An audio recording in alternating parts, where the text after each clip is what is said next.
आप यहाँ पे अपने मन को बहुत ध्यान से समझिए। जो आपका मन है, जो आपका भाव है, उसे बहुत ध्यान से समझिए। देखिए, आप बहुत ज़्यादा सेंसिटिव हैं, मतलब संवेदनशील हैं, और संवेदनशील होना बुरा नहीं है। पर यहाँ पे ये देखिए कि चाहे आपका मन अब घर में हो, मतलब अपने पेरेंट्स के साथ देखिए, कहीं वहाँ से जुड़ जाता है। आप बता रही हैं अगर वैन में आप जाती हैं तो वहाँ पे जो लोग होते हैं जुड़ जाते हैं। या आप अगर आप कहीं और पढ़ा रही हैं, आप बता रही हैं यूनिवर्सिटी वगैरह में, तो देखिए वहाँ भी जुड़ जा रही हैं। तो आप अपने मन की इस टेंडेंसी को समझिए कि वो जहाँ भी जा रहा है, जहाँ भी है, जो आसपास में है, उनसे जुड़ता है, उन्हें खुश करने की कोशिश कर रहा है। आप कुछ ऐसी एक्टिविटी करें कि वो खुश हों, इस तरह से एक खुश करने की कोशिश कर रहा। तो यहाँ पे आपको बहुत ध्यान से ये समझना है कि पहले तो आप अपने मन को समझिए कि आपके मन की आदत है, ठीक यहाँ। और दूसरी चीज़ यहाँ आपको ये सोचना है कि आप काम अपने आप से शुरू करिए, अपने मन से अपना काम शुरू करिए, क्योंकि आपका मन आपके पास है और आप अपने मन से कार्य करना शुरू कर सकती हैं। अब सबसे पहली बात तो आप ये देखिए कि आप दूसरों को खुश नहीं कर सकती हैं और ना ही दूसरों को दुखी कर सकती हैं। इस बात को आप समझिए। दूसरा खुश होगा या दूसरा दुखी होगा, ये दूसरे पे निर्भर करता है, ज़रूरी नहीं है। हो सकता है आपकी किसी एक बात से कुछ लोग खुश हों और उसी बात से ही दूसरे लोग नाराज़ हो सकते हैं। समझिए इसको ध्यान से। जैसे किसी एक एक्टिविटी से, आपकी किसी एक एक्टिविटी से कुछ लोग खुश हो सकते हैं और उसी एक्टिविटी से कुछ लोग नाराज़ हो सकते हैं। तो आप तो एक्टिविटी एक ही कर रही हैं, पर उस एक एक्टिविटी से दो अलग अलग टाइप की घटनाएं हो रही हैं।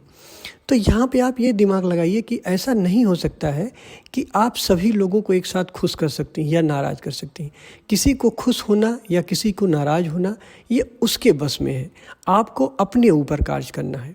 तो सबसे पहले आप अपने को भी स्वीकार कर लीजिए, एक्सेप्ट कर लीजिए और उसको भी एक्सेप्ट करने दीजिए।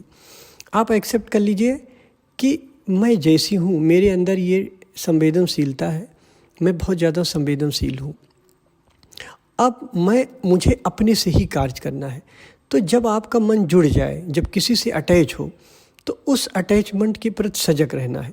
क्यों? क्योंकि अगर ये बोध आपके पास आ गया कि मैं अपने से ही कार्य कर सकती हूँ, अब मुझे ये नहीं करना है कि दूसरा खुश होता है कि दूसरा नाराज़ होता है।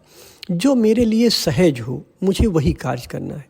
आप ध्यान दीजिए, सहज का मतलब किसी के लिए भी आप उतना कार्य करिए जहाँ तक आप खुद को सहज महसूस करती हैं। अब इसमें दूसरे की खुशी ना महसूस करिए कि दूसरा खुश होता है कि नहीं खुश होता है। क्यों? क्योंकि अगर आप खुश रहेंगी तभी दूसरों को खुशी दे पाएंगी। इसे ध्यान से समझिए। आपके पास जो है आप वही दूसरों को बांट सकती हैं। तो आप किसी के साथ सिर्फ उतना काम करिए जितना आपके लिए पीड़ा ना बन जाए। अगर कोई भी कार्य आप किसी के लिए करती हैं और वो पीड़ा बन जाता है, आपको दुख मिलता है, अब तो वो कार्य मत करिए।